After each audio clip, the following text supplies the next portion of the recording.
Julia Fox, the model that Kanye West was dating a few months back, came out and said that Amber Heard could not have possibly abused Johnny Depp because he was more famous and powerful. Let's dive into it.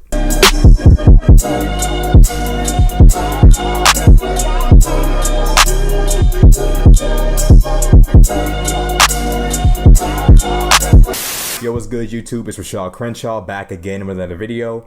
And Julia Fox, the model and actress that Kanye was dating at one point, came out and said that Amber Heard could in no way be abusive to Johnny Depp because Johnny Depp was powerful. Let's take a look into it. Wrong. She never had the power in the relationship to be abusive to him. Did she hit him? Yes. Was it abuse? No.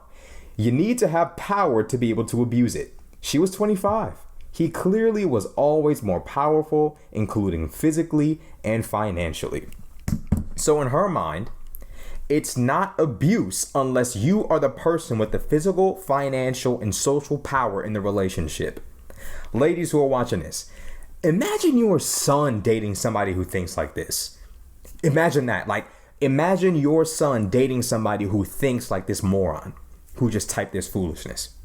Now, this is really indicative of the direction we're going in as a society, because you got people with the narrative of minorities can't be racist because they don't have any power. Now it's women can't be abusive because they don't have any power. We all know that you would never apply this logic to a woman abusing a man. A woman who's famous and successful abusing a man would not elicit this response from Julia Fox. What we would get from Julia Fox is silence, crickets, nothing. Nada, zilch, zero, nothing. These people who have these hypocritical beliefs, they don't believe in what they're really saying. It's all in the heat of the moment. It's all convenient to them in that particular point in time. No context clues, no fairness, no waiting until all the facts come out. That's the era that we live in now of, I feel like Johnny Depp was the bad guy here because, he's a man. And I've had horrible relationships with men. Therefore, I'm going to paint him as the guilty one, as the one who was the abuser, because he had the power in the relationship. This is the logic that a lot of these people have, and it's all based around identity of gender, race, religion. If you belong to any sort of group that can be considered in any way, shape, or form historically oppressed, you can no longer in any way, shape, or form be racist, sexist, religionist, if that's even a word. You cannot have a hate for another group unless you are a part of the majority, right? White, straight, male or female, right? But mostly white, straight, and Christian. If you fall under that umbrella, you can hate anything. You can be racist, you can be sexist, you can be anything. But if you don't fall under that umbrella, now all of a sudden, it's impossible for you to be in any way, shape, or form a racist or a sexist. But we all know that's not true. But according to Julia Fox, though, it is. So what I want to ask is this. For the situations in which there are women who are, because we all know that this happens all the time, where women who are financially successful and socially successful dating men who are not so much financially or socially successful, when those men abuse them, when those men hurt them, when those men even sometimes kill them, is that abuse? These men are financially and socially weaker. They don't have the same power. Sure, they have the physical power, but they only have one of the three, right? Physical, financial, social. What if he's younger? We would never apply this logic in this situation. We would never apply this logic to a broke, unsuccessful, nobody individual man abusing a financially and socially successful woman.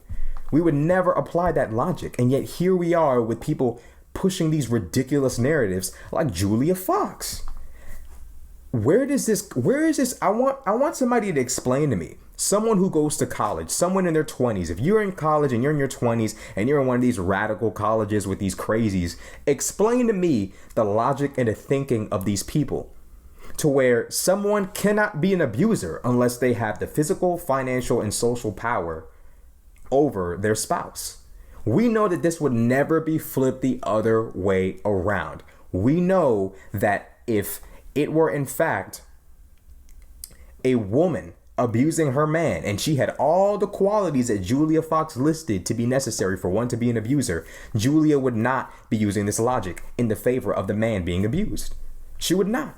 So with that established, we got to fight back against this foolishness, because all of these unnecessary divisions between male and female, black and white, there's already enough issues as it is. Abortion, the mass shooting that just happened where a white supremacist killed a bunch of black people, the long history of white supremacy in America that has destroyed the black community. We have so many ghosts of the past to fight back against. We don't need unnecessary issues like this foolishness popping up and dividing people on the basis of things that none of us can even control.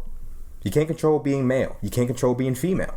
So why is it that we're driving these wedges between one another? Because we have an issue with people in our own personal lives. Because that's exactly what's happening here.